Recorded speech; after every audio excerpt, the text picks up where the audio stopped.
సంవత్సరాల తరబడి ఎన్ని మందులు వాడినా మీ మోకాల నొప్పులు తగ్గట్లేదా? ప్రాణ పెయిన్ క్లినిక్ లో అత్యాధునిక చికిత్స. ఒక్క రోజులో లక్షాధికారి, ఎప్పుడూ చూడనంత డబ్బు, బంగారం ఇంట చేరా. ఊహించని అదృష్టంతో జీవితం తారుమారైంది. ఒకే ఒక వజ్రం మొత్తం కష్టాల్ని తీర్చేస్తుంది. కర్నూలు జిల్లాలో మరో వ్యక్తికి విలువైన వజ్రం దొరక్క అది భారీ ధరకు అమ్ముడైంది.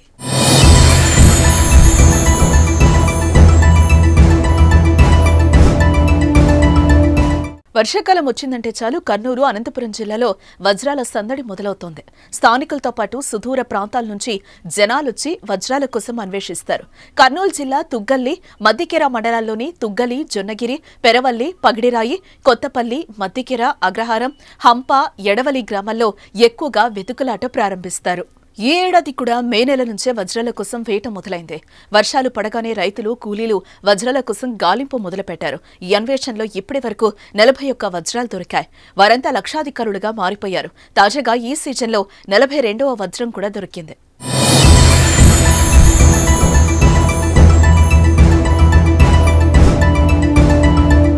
తుగ్గలి మండలం జొన్నగిరికి చెందిన బోయ రామాంజనేయులు అనే రైతు పొలం పనులు చేస్తూ ఉండగా వజ్రం దొరికింది. దొరికిన రాయిని జొన్నగిరికి చెందిన వజ్రాల వ్యాపారస్తుడికి చూపించగా ఇది వజ్రం అని తేల్చి 12 లక్షల రూపాయలు నగదు, 5 తులాల బంగారం ఇచ్చి కొనుగోలు చేశాడు.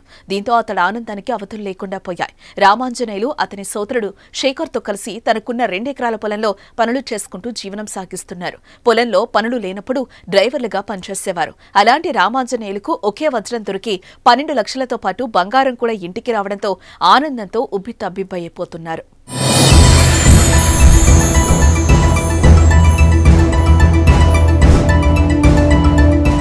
రైతుకి వజ్రం దొరికిందనే వార్తతో మరోసారి వజ్రాల వేట ముమ్మరమైంది. తెలుగు రాష్ట్రాలతో పాటు బెంగళూరు, చెన్నై, బొంబాయి వంటి ప్రాంతాల నుంచి వజ్రాల కోసం అన్వేషణ సాగిస్తున్నారు. దొరికిన వజ్రాలను కొనేందుకు గుత్తి, జొన్నగిరి, పెరవలి గ్రామాలకు చెందిన వజ్రాల వ్యాపారులు సిద్ధంగా ఉంటారు. అయితే దొరికిన వజ్రాలు ఎంత విలువ చేస్తాయో వజ్రాలు దొరికిన వారికి అవగాహన లేకపోవడంతో వజ్రాల వ్యాపారస్తులు ప్రజలను మోసం చేస్తూ ఎక్కువ విలువ చేసే వజ్రాలు తక్కువగా కొనుగోలు చేస్తున్నారన్న ఆరోపణలు కూడా ఉన్నాయి. మరి ఇంకా రానున్న రోజుల్లో అదృష్టం ఎవరిని వరించనుందో.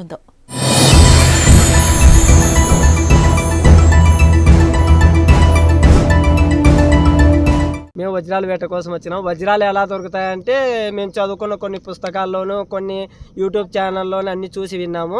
కొన్ని వేల కోట్ల సంవత్సరాల నుంచి చెత్తా చెదారం అని భూగర్భ జలాల్లో కిందికి పోయి భూగర్భ జలం వాతావరణం వేడెక్కి వాన పడడం వలన భూమిలో నుంచి పైకి వాన వల్ల పైకి తేలుతున్నాయి. దాని వజ్రాలు అందువలన వానల కాలమే వెతకలాడడానికి వస్తారు. అదిగాక జొన్నగిరి అంటే యాక్చువల్గా జొన్నగిరి కాదు, స్వర్ణగిరి అంట. శ్రీకృష్ణదేవరాయలు పరిపాలించినది.